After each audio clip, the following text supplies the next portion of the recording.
This is a quick guide for the brand new Mythic Seat of the Triumvirate dungeon in World of Warcraft. This is a precursor to Antorus the Burning Throne and has been added this week in patch 7.3. Please note that all the points in this guide are from a ranged DPS perspective.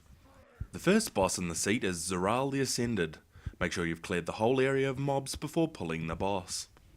Null Palm will be the first ability cast, which sends out a shadowy shockwave in front of the boss. Simply stand behind the boss or at max range to avoid any damage. The next move cast is Decimate, which will spawn a void sludge pool under the tank and will grow rather quickly. Stand well away from this to avoid unnecessary damage, and make sure the tank keeps enemies out of this as it will increase their damage done by 100%. Periodically throughout the fight, Coalesced Void adds will spawn around the room. They'll move slowly towards the boss and need to be killed before they reach him. Should they come in contact with Zoral, they'll explode, dealing AoE damage. They will also leave behind trails of void sludge on the ground, so the quicker you kill them, the less of the room will be sludged. Umbral Shift will throw one random player into another realm. That player will need to kill dark aberrations in order to fill up the energy bar, visible at the top of the screen. Once filled, you'll be able to use the extra action button Void Tear, which will rip you back to the rest of your group, stun the boss, and increases damage taken by 200%. Continue managing adds and space around the room, and Zoral will die.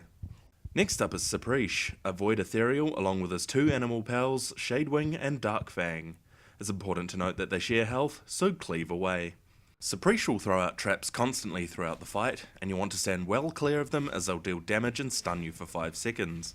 He'll eventually cast Overload Trap as well, which will cause all remaining traps to explode, so avoid the purple circles on the ground. Darkfang will cast Ravaging Darkness on a random player frequently, which deals a large amount of damage and leaves a stacking debuff. Make sure if he pops behind you that you move out of the way of this ability as quickly as possible. Shadewing will swoop behind random players and begin casting Dread Screech throughout the fight. This needs to be interrupted, otherwise it will deal 200,000 damage to all players and disorient everyone for 4 seconds. Cleave them all down while interrupting Shadewing and dodging abilities, and you'll get the kill. Viceroy Nazar is the third boss of the dungeon, and as soon as he's pulled, he'll summon a ring of collapsing void around the room, which will slowly close in around you as the fight progresses. You'll need to get the boss down before this happens. Lashes will spawn throughout the fight, and Nazar will also cast a fear called Howling Dark. However, with a decent group, and noting this was done in a pug, you should be able to zerg the boss down before too long. Finally, you'll face Lura, the Void Naru.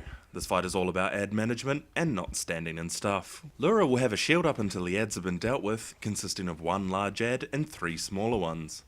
This amount will increase as the fight goes on also. When the waning voids die, they'll spawn void pools underneath them, so you'll want to kill them in one big pile where possible. The Greater Rift Wardens will also cast Fragment of Despair, which will hurl shadow energy at random locations, which needs to be soaked to avoid dealing 1 million damage to all party members. Once the ads are down, it's Zergin time. Pop all of your cooldowns and get Lura down as much as possible. You'll likely need to repeat the previous phase again before you get it down. Once the boss dies, you'll be treated to a great cutscene featuring Ilaria, and the achievement will pop. I've also uploaded an uncut and unedited video of this dungeon run, which should be good for anyone not able to run this yet themselves, or are trying to find their way around the outdoor zone of the dungeon.